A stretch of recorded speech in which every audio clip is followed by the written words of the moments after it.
অবশেষে জ্ঞান ফিরেছে ভিপি নূরের। তবে চিকিৎসকরা জানিয়েছে তিনি এখনও আশঙ্কাযুক্ত আছেন। ঢাকা মেডিকেল কলেজ হাসপাতালের পরিচালক ব্রিগেডিয়ার জেনারেল মোহাম্মদ আসাদুজ্জামান জানান, নূরের নাকের হাড় ভেঙে গেছে, চোখের উপরে আঘাত রয়েছে এবং মাথায় সামান্য রক্তক্ষরণ হয়েছে।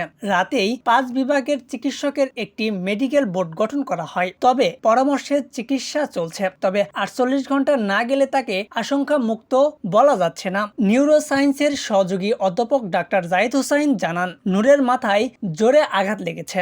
বর্তমানে তার শরীরে সোডিয়ামের লেভেল কমে গেছে, যা ঝুঁকির কারণ হতে পারে।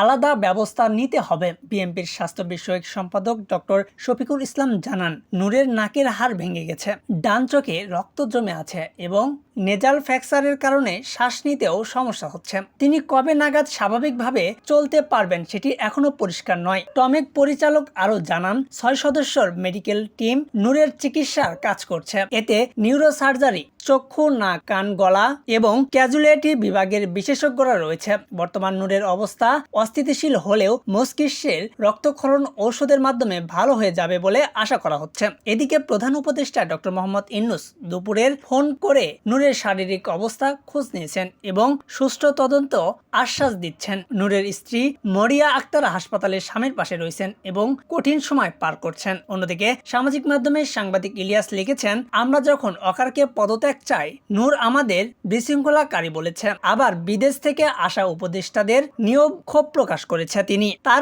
তার মতে এসব বৈরাগুলোর কারণে এক বিপ্লব শেষ হওয়ার পথে।